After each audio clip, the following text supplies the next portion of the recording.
साल पड़ोसी को तमन्ना, आज हमारा दिल में है, देखते हैं जोर किसका, बाजू एक तिल में है। सबचेয়ে বড় ডাকাত, সবচেয়ে বেশি কাটমানি খায় কারা? তৃণমূল, পিসি তৃণমূল, তৃণমূলের বিভিন্ন নেতা এবং তৃণমূলের ভাইপো বা তৃণমূলের ঔরসে জন্ম হওয়া যত যুব নেতা আছে তারা হচ্ছে কাটমানি খায়। সব থেকে বেশি টাকা খায় তো তৃণমূল। পৃথিবীর ইতিহাসে এত টাকা চুরি কোনো রাজনৈতিক দল করেনি, পুরো পৃথিবীর ইতিহাসে, শুধু পশ্চিমবঙ্গ নয় কি ভারতবর্ষ নয়। তো আজকে এই চোরনি রানীকে নিয়ে কথা হবে এবং পশ্চিমবঙ্গের অচল অবস্থা নিয়ে কথা হবে। তো চলো আর বেশি না বকে ভাট, আজকের ভিডিওটা শুরু করা যাক। তো হে বাঙালি, হ্যালো বাঙালি, নমস্কার বাঙালি, কেমন আছো তোমরা সবাই? আশা করি অনেক অনেক ভালো আছো। তো আজকের একটা নতুন ভিডিওতে তোমাদের সবাইকে অনেক অনেক স্বাগত। সবচেয়ে বেশি কাটমানি খায় কারা? দেখো দিদি, সত্যি কথা বললে তো গায়ে ফসকা পড়বে। তো সব থেকে বেশি টাকা খায় সেটা হচ্ছে তৃণমূল সরকার। ছোট একটা বটবৃক্ষ ছিল সারদা, এই সারদাকে তার ডালপালা বিস্তারে সাহায্য করেছিল মুখ্যমন্ত্রী এবং তার টিমের যেসব সদস্যরা আছে, যেমন কুণাল ঘোষ, যিনি 3 বছর জেল কেটে এসেছেন, এবং রোজ ভ্যালি গৌতম কুণ্ডু যার মালিক, সেটাই আমাদের মদন মিত্রবাবু, তিনি হেল্প করেছেন। এবং চাকরি চুরিতে পার্থবাবু হেল্প করেছেন, রাশন চুরিতে বালুবাবু হেল্প করেছেন, এবং কয়লা, গরু, বালি, এই 3টা জিনিসে আমাদের ভাইপো ব্যানার্জি হেল্প করেছেন। তো এখানটায় সব থেকে বেশি কাটমানি খায় কে? এদেরও বাপ আছে একজন, সেটা হচ্ছে অনুব্রত মণ্ডল, যার ছত্রছায়ায় বিভিন্ন রকমের কাটুয়া নেতারা আছেন, যারা আজকের দিনে সব জেলে, এবং জেলের খানি তাদের টানতেই হবে। এই সব যে নেতারা, এরা হচ্ছে কাটমানি খাওয়ায় বিখ্যাত। আর এই কাটমানির কিছুটা অংশ মুখ্যমন্ত্রীর কালীঘাটেও পৌঁছে যায়। তো এখানটায় আমার একটাই কথা বলার আছে, যে যখন কোনো কিছু নিয়ে মুখ খুলতে আসবে, সেটা তুমি তোমার নিজের জায়গাটা আগে দেখে নেবে, যে তুমি কোন জায়গা থেকে দাঁড়িয়ে কথাটা বলছো, তারপরে বলতে এসো। সিপিএম দেখিয়ে দিয়েছে, বিজেপি এখন করছে। দেখো, সিপিএম কি দেখিয়েছে আর বিজেপি কি করছে সেটা আমাদের জানা নেই, কিন্তু আমরা একটা জিনিস জানি, যে সিপিএম সরকারের কোনো একটা নেতা, তারা বেশি ধনী কেউ নেই, অল্প স্বল্প ধনী তারা হয়েছে, এবং তাদের কারোর 4 চাকাও নেই। কিন্তু আজকালকার দিনে তোমার যেসব যুব নেতা, যারা একটু নিম্ন স্তরের নেতা, তাদেরও একজনের 4 হুইলার গাড়ি আছে। এবং আর বাদ বাকি যত নেতা, ব্লক স্তর বলো, জেলা স্তর বলো, যত স্তরে স্তরে নেতা ভাগ ভাগ আছে, প্রত্যেকটা লোকের দেখবে কোটি কোটি টাকার বাড়ি, কোটি টাকার গাড়ি। এগুলো মনে হচ্ছে তাদের বাপ দাদা ঠাকুরদা রেখে গেছিল, বা মুখ্যমন্ত্রীর বাপের টাকা উনি ওদের দান দিয়েছেন। আগে একটা বিড়ি কিনে 4 বার টেনে খেত। এই সব মানুষগুলো, তাদেরকে কে শিখিয়েছে? নিশ্চয়ই আপনি শিখিয়েছেন, কারণ ওনারা তো মমতার আদর্শে অনুপ্রাণিত। তো এই আদর্শে অনুপ্রাণিত হয়ে সাধারণ মানুষের পুরো চামড়া কেটে নিয়েছে পেছন দিকের, আর এতটুকু বাকি নেই। অসভ্য, নির্লজ্জ, বেহায়া যদি মুখ্যমন্ত্রী থেকে থাকে, সেটা আমাদের পশ্চিমবঙ্গেই আছে, যার জন্য আজকে বাঙালিকে প্রতিটা রাজ্যে হেনস্থা হতে হচ্ছে। कितने तेजस्वी लोग हैं हमारे पास, कितने शानदार विचार रखते हैं। কোথায় পালাবেন? জায়গা খুঁজে রেখেছেন তো? কে কোথায় পালাবে আর কে কোথায় যাবে সেটা নির্ণয় তো সময় করবে। কারণ হচ্ছে মুখ্যমন্ত্রীর জন্য তিহার জেলে একটা রুম অলরেডি বুকিং করা হয়ে আছে, এবং তার ভাইপোর জন্য ফাঁসির মঞ্চও তৈরি করা আছে। কারণ তিনি বলেছিলেন যে তাকে জেলে পাঠানোর দরকার নেই, তার নামে একটা প্রমাণ হলেই সে ফাঁসির মঞ্চে ঝুলে যাবে। তো একটা কথা আমি এখানটায় বলতে চাই, যে লালার যে কেসটা ছিল, কয়লার কেস, তো সেই কেসে তো ভাইপোর নামটা পুরো জল করে লেখা আছে। ভাইপো কবে ফাঁসিতে যাচ্ছে? প্রতি বছর শহীদের নামে যে ঘৃণ্য রাজনীতি চলে আমাদের পশ্চিমবঙ্গে, সেটাকে আগে বন্ধ করতে হবে। আর এই মুখ্যমন্ত্রীকে তিহারের রাস্তাটা দেখিয়ে দিতে হবে, এবং সেই রাস্তায় আমি সিপিএম সরকারকে অনুরোধ করব যে তারা যেন নিজেদের পকেট থেকে খরচা করে রাস্তায় ফুল বিছিয়ে দেয়। কারণ আমাদের মুখ্যমন্ত্রী তখন তো হাওয়াই চটি আর পরে যেতে পারবেন না, তাই তাকে খালি পায়ে যেতে হবে। কারণ ওটাই এর পরের দিন থেকে ওনার কাছে মন্দির হয়ে উঠবে বা মসজিদ হয়ে উঠবে, কারণ উনি তো ওখানেই থাকবেন। 2026-এ আরো বেশি সিট নিয়ে জিততে হবে, এবং জেতবার পর আমাদের লক্ষ্য হবে দিল্লি লড়াই। দিল্লিকে হাঁটাতে হবে, বিজেপিকে হাঁটাতে হবে। দেখো, কিছু মানুষ আছে যারা জেগে স্বপ্ন দেখে, তাদের আবার বিছানায় হিসিও হয়ে যায়। তো এই সব মানুষগুলো, তারা হচ্ছে জেগে দিবা স্বপ্ন দেখছে যে আমি দিল্লি যাব। পশ্চিমবঙ্গের বাইরে যে কোনো একটা রাজ্যে একটা অন্তত সিট নিয়ে দেখাও, তারপরে তুমি দিল্লি যাওয়ার কথা বলবে। পশ্চিমবঙ্গের মানুষের যে সর্বনাশটা তুমি করেছো, তোমাকে অন্যান্য রাজ্য আর ভোট দেবে? ওই রাজ্যে ঢুকলে পেঁদিয়ে বৃন্দাবনের টিকিট হাতে ধরিয়ে দেবে। আর তোমার কথা অনুযায়ী পশ্চিমবঙ্গের বাইরে যত বাঙালিরা আছে, তাদের যে উপর যে অত্যাচারটা হচ্ছে, বা বাংলা কথা বললেই তাদেরকে ধরা হচ্ছে, আমার এখানটা একটাই প্রশ্ন, যে যতজনকে ধরা হচ্ছে তারা কিন্তু সবকটা দুধেল গাই। তাদের কাছে একজনের কাছেও ঘরের কোনো জায়গার দলিল নেই, তারা সে প্রমাণগুলো দেখাতে পারছে না, তাই তাদেরকে আটকে রাখছে। পুলিশ কি তাদেরকে বরণ করে ঘরে তুলবে, নাকি পুলিশ তাদেরকে নিজের মেয়ের সাথে তাদের বিয়ে দিয়ে তাকে জামাই বানাবে? তোমরা দেখেছো যে আমাদের ভারতের লোকেরা যখন আমেরিকায় ধরা পড়েছিল অবৈধ অনুপ্রবেশকারী হিসেবে, সেখানটায় আমরা দেখেছি যে তাদের পায়ে হাতে চেন দিয়ে বেঁধে বিমানে তুলেছিল। তো পশ্চিমবঙ্গের মানুষদের প্রতি অন্যান্য রাজ্যের পুলিশ তো অনেক সহৃদয় ব্যবহার করছে।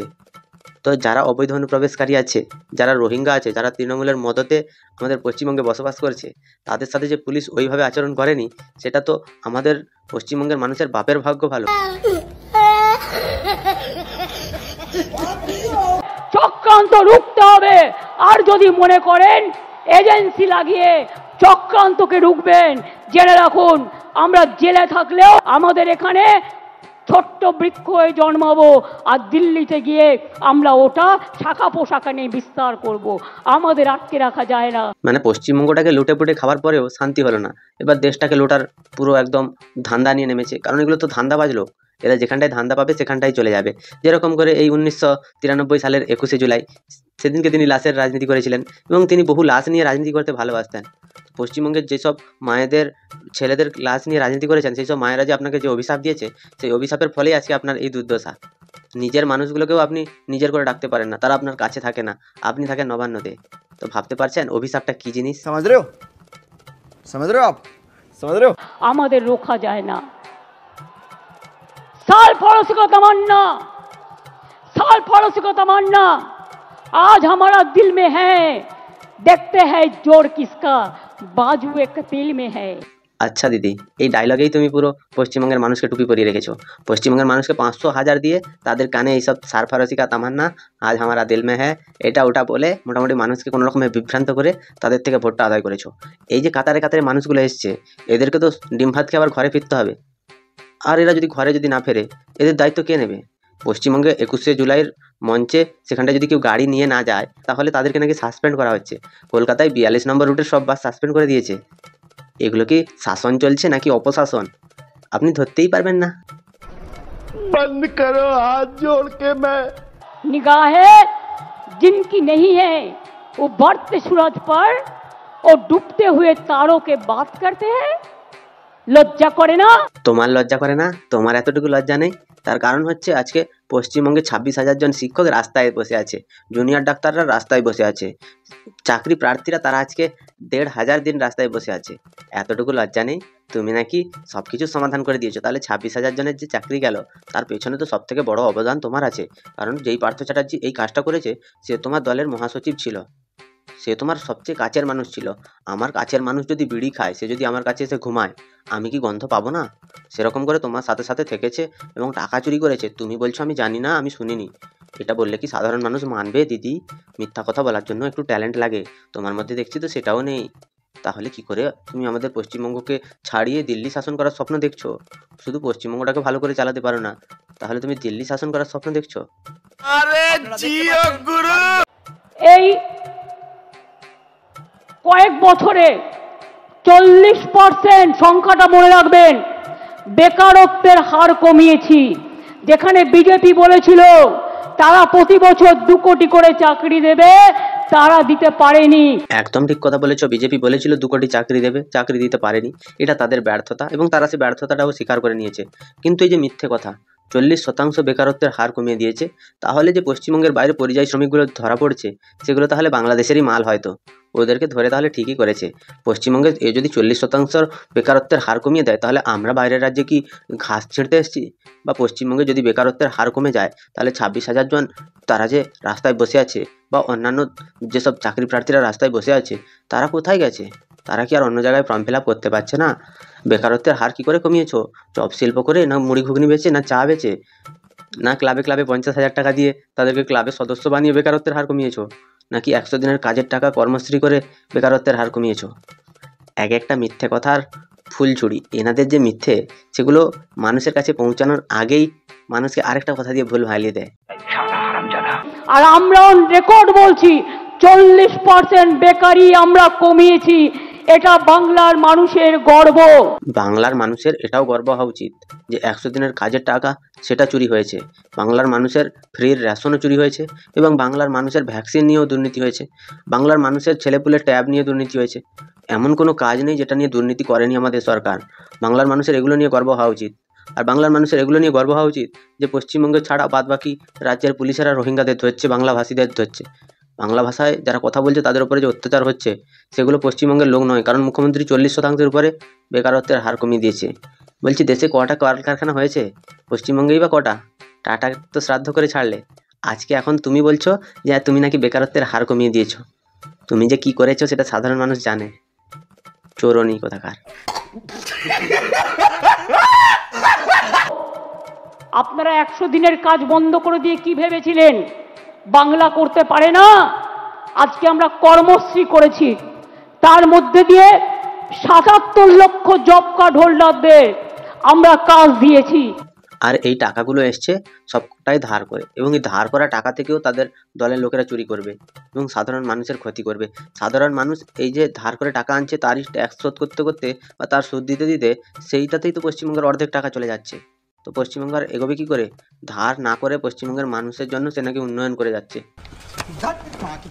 এবং প্রায় 83 কোটির বেশি শ্রম দিবস আমরা তৈরি করেছি।